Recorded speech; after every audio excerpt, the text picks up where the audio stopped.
Hi friends. இப்போ நம்ம மகாநதி பார்க்க போகிறோம். மகாநதியில் வந்துட்டு நம்ம காவேரி இருக்காங்களே, அவங்க அம்மாவும் பாட்டியும் வந்ததுக்கப்புறமா எப்படியாவது நமக்கு தான் சப்போர்ட் பண்ணுவாங்கன்னு இவங்க கொஞ்சம் கெத்தா சுற்றிட்டு இருக்க, வந்த உடனே மருமகம் பக்கிட்டு பெல்ட்டி அடிச்சிட்டாங்க. ஐயோ இப்படி ஆயிடுச்சு அப்படிங்கிற மாதிரி ஆயிடுச்சுங்க. அதாவது வந்தவங்க எல்லாரையும் இவங்கள தான் திட்டுறாங்க. அதுக்கப்புறம் பார்த்தா, குமரா இதெல்லாம் நீங்கள் கேட்க மாட்டீங்களே, நீங்கள் பெரியவங்க தான் சொல்லி கேட்க, ஏன் தடியை கொடுத்து நடக்க வச்சிட்டீங்களாகட்டுக்கு அப்படிங்கிற மாதிரி ஆயிடுச்சு.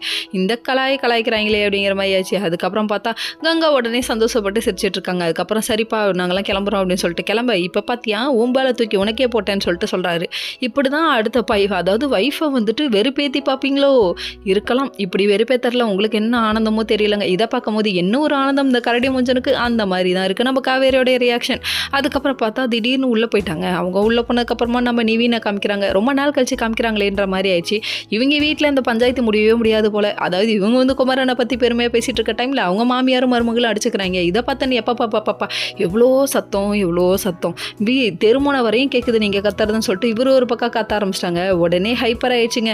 அதுக்கப்புறம் பார்த்தீங்கன்னா மறுபடியும் காவேரியை காமிக்கிறாங்க. அதாவது காவேரி கூட நம்ம விஜய் பேசிகிட்டு இருக்க அந்த டைம் திடீர்னு வெண்ணிலாவை பற்றி பேசுகிறாங்க. அதுக்கப்புறம் வெண்ணிலாவை போய் பார்க்க வரேன்னு போனவர் விஜய்னு கூப்பிட, இதை பார்த்தோன்னே ஷாக் ஆயிராமா. இவரு ஒரு பக்கம் பேரானந்தப்படுறாரு. டே கரடி மூஞ்சுவாயா, நான் இங்கே அழுதுகிட்டு நிற்கிறேன், உனக்கு கண்ணு தெரியலையாடா அப்படிங்கிற மாதிரி ஆயிடுச்சுங்க. போடா போ, சிக்னலில் போய் பிச்சை எடு, அந்த ரேஞ்சுக்கு போயிடுச்சு நம்ம காவேரியுடைய ரியாக்ஷனு. அவங்க இங்கே வெளியில் ரத்த கண்ணீரே வடிக்கிறாங்க. அங்கே வடிக்கிறதா உனக்கு பெரிய பிரச்சனை ஆயிடுச்சா விஜய்னு சொல்லிட்டு அவங்க கையை பிடிச்சோன்னே இவங்களுக்கு அப்படியே இதையும் பிச்சுக்கிட்டு போகிற மாதிரி ஆயிடுச்சு. பாவம் இந்த பொண்ணு ஐயோ லவ் ஃபெயிலியர் கணக்காக உட்காந்துட்டு ரொம்ப ஃபீல் பண்ணுது.